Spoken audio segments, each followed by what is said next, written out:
Subscribe our channel, press the bell icon for latest videos. Hi friends, here in this video we are going to see the concept of direct and bending stresses. So let's get started.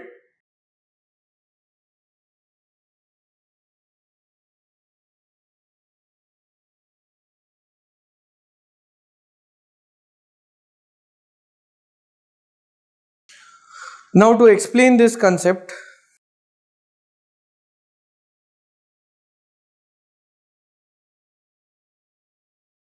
I'll draw the diagram first.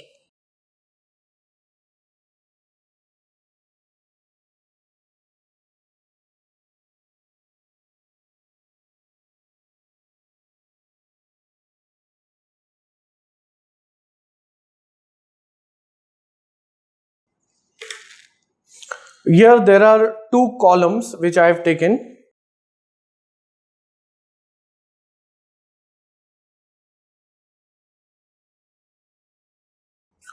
Now these are the axes of the column. In the first example, I am placing a load on the axis. Load is denoted by P. And in the second example, I am placing a load which is away from the axis by a certain distance. The distance between the load and this axis is denoted by small e, called as eccentricity. Now in the first example, the load is passing through the axis, so it is called as an axial load, whereas in the second case, since the load is away from the axis, that is called as an eccentric load. Now in the first case, because of the load being axial, that is, it is compressing the column along the axis, there will be only compression inside this first case, that is inside this column. Because of the axial load, there is only compression.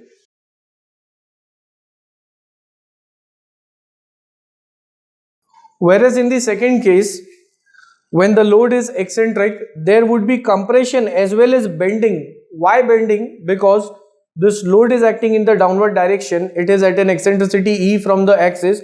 When I take the moment about the axis, that would be P into E, and because of that there would be bending. So when the load is eccentric, there is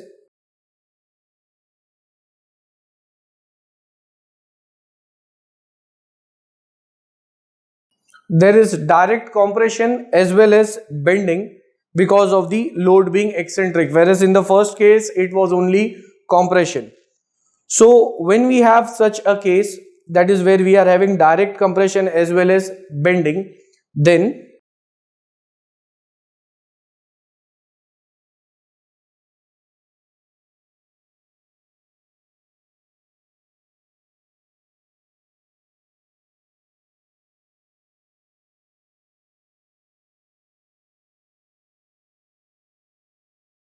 the load P is eccentric, and therefore there would be direct compression. So the direct stress would be given by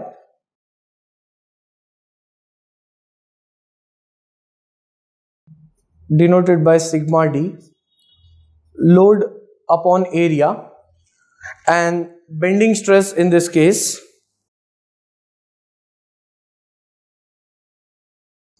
is m by z, and this formula came from the flexural formula or bending equation, that is m upon I is equal to sigma b upon y. When this y gets multiplied with m, and then it would be going into the denominator of I, so I upon y is called as z. So the final formula of bending stress is m upon z. So whenever the load is eccentric, we are going to get both these stresses, and at the same time there would be a maximum stress denoted by sigma suffix maximum, and there will be a minimum stress denoted by sigma suffix min. Now what are the concept behind these maximum and minimum stresses? For that, we can see this diagram, that when the load is applied, here I am assuming two corners for this column. Like here there is a corner A and this is corner B. So when this load is eccentric and since it is near to corner A, then the column would be bending because of the moment. It would be bending along this direction, and after bending it would be somewhat like this. It can either be lifted from its foundation because of the moment acting in this direction. So as we can see in this diagram, the point number A is pressed to the ground, whereas B is getting lifted. When A is pressed to the ground, it means it is getting compressed, and due to bending also it is getting compressed at point A. So at A we are going to get the maximum stress, which is direct stress plus bending stress. Whereas at point B, since it is getting lifted, here it gets lifted because of tension, since the column is being bending along this direction. So point B gets lifted, and when it is lifting there is tension at point B, whereas A is getting compressed.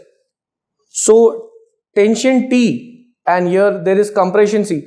Tension is not allowed in case of column because the column will be lifted from its foundation. So we do not want this condition. So sigma min is sigma direct minus sigma bending. So whenever the column is designed, it is desired that we don't get this condition, that is tension should not be allowed in the section at the base. If there is compression is there, it is feasible. Compression can be there inside the column because that won't result in the column coming out from its foundation, but tension is not required. It means this sigma min value should never be negative, because in this chapter of direct and bending stresses, compressive stresses are taken as positive, whereas tensile stresses are taken as negative. So the condition should be such that we should not get negative stresses, that is tension, in the section. And the unit of the stresses are same, it is Newton per mm square. So in this video we have seen a concept of direct and bending stresses. At the end, if you'll find my videos helpful, you can like, share, comment and subscribe our channel and share it amongst your family and friends. Thanks for watching.